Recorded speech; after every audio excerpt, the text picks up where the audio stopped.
Hello, everyone. My name is Juan Ignacio Lopez Calderon, but you can call me Ignacio. It is really an honor to be here sharing with all of you. And with me is also Nazreen Mani, Executive Director from GAN Global. And as of me, I am the GAN Guatemala's coordinator. GAN, or Global Apprenticeship Network, originates in Switzerland, and it is a multi-sector alliance convening and connecting businesses, governments, and international organizations to promote work-based learning, or WBL. We promote and advocate for work-based learning to support organizations and individuals to respond to the future of work. Now, GAN plays a critical convening role to drive solutions globally and at a country level through the national networks. As of right now, 16 countries have GAN networks, with me leading the Guatemala one. Now, a bit about myself. I have a background coordinating private sector businesses in Latin America, and I've also been tutoring for vulnerable groups throughout the country. I studied international relations, and I believe education and training is key for a competitive future regarding decent work and economic growth.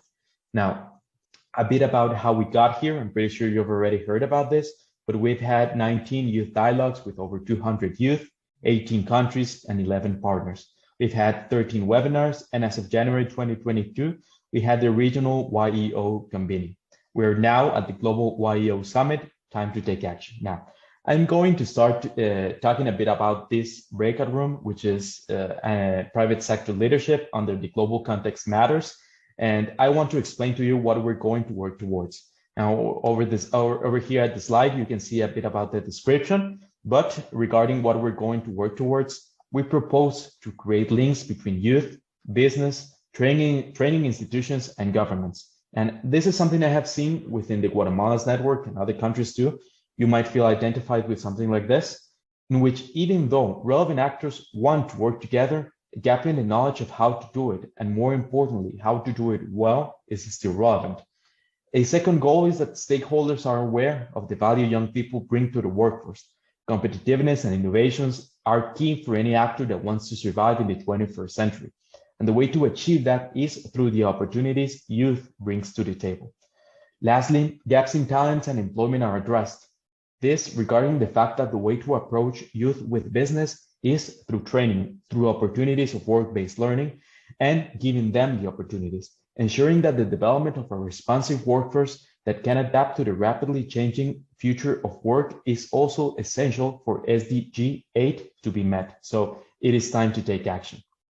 Now, I'll continue again mentioning that I come from the GAN Guatemala's network and CACIF, which is the Coordinating Committee of Agricultural, Commercial, Industrial, and Financial Organizations of Guatemala. Now, regarding specifically why I am here, why GAN and CACIF is leading this breakout room, well, a few months ago, I remember I was talking with someone from the international cooperation field, and he said to me, Ignacio, there's only one way to do things right, and that is by doing them together.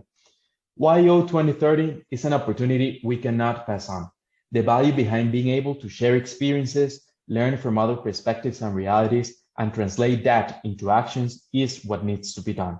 So that is the reason I am here, and I'm guessing it's the same reason you are. Now, that takes me to the next point, which is why take actions? Why is all of this relevant? Well, again, story time. I remember growing up, everyone told me, Ignacio, you are the future. You do not realize that yet, but you are. Now, I'm here to tell you, youth is no longer only your future, but our present too. As you can see at the slide, the future of work is now.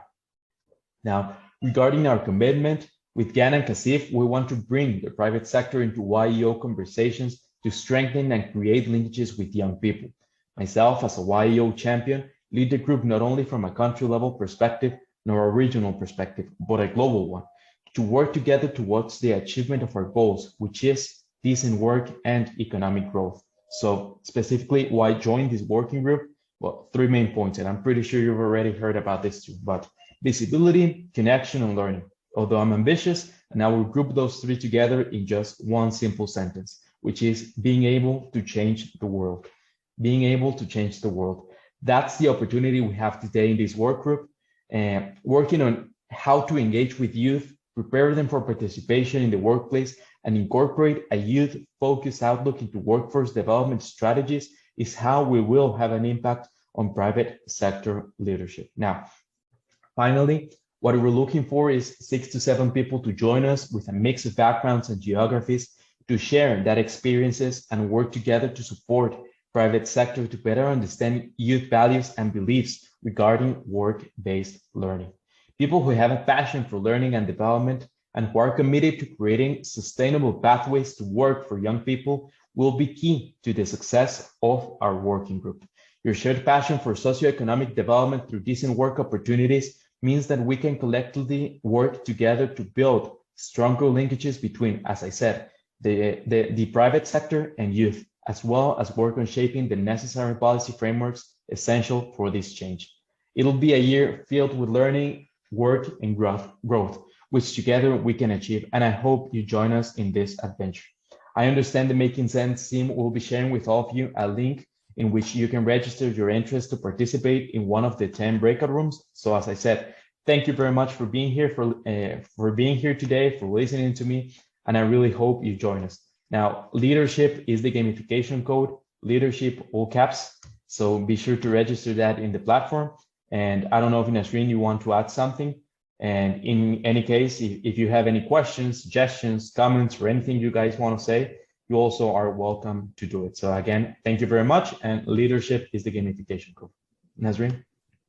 Thank you, Ignacio. Just to say to those who've just joined, some of our activities are going to look at, building these shared platforms between business or the private sector and young people, creating opportunities for increased engagement, trying to build this understanding of what it is the private sector is looking for. I think coming from the private sector, we have to admit that we sometimes speak a different language.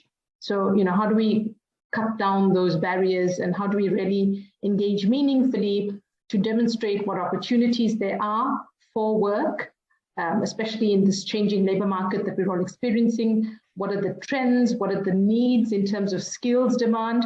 And really looking at how to make sure young people are actively part of organizations who are looking at, diversity, equity, inclusion strategies. Are you listening to the voice of your community? And that community comprises strongly of young people. So, if that's something that interests you, we invite you to come along and work with us over the next year. Thank you very much, Nasreen. Yeah, of course. I mean, some ways to do it is the fact that also some organizations are already doing it and doing it well. So highlighting success stories through, research, interviews, spaces like this to understand what needs to be done, what are the stories of organizations that have already done it and such. There's a saying in Spanish, which is, no hace falta inventar el agua azucarada, which is basically, we don't need to invent sugar water. We can learn from other perspectives, learn from people who have already done it, who have organizations that already have linkages and strong linkages with young people. For example, developing a youth-friendly pitch for the private sector, establishing youth advisories within the companies, or at least at a sectoral level. That's really important, and that's another opportunity we have here today with the work group, understand those abilities, those experiences from other organizations to, as I said, work towards approach the private sector to the youth. So again, thank you very much for being here. And as I said, leadership is the gamification code. So be sure to register that. Thank you again.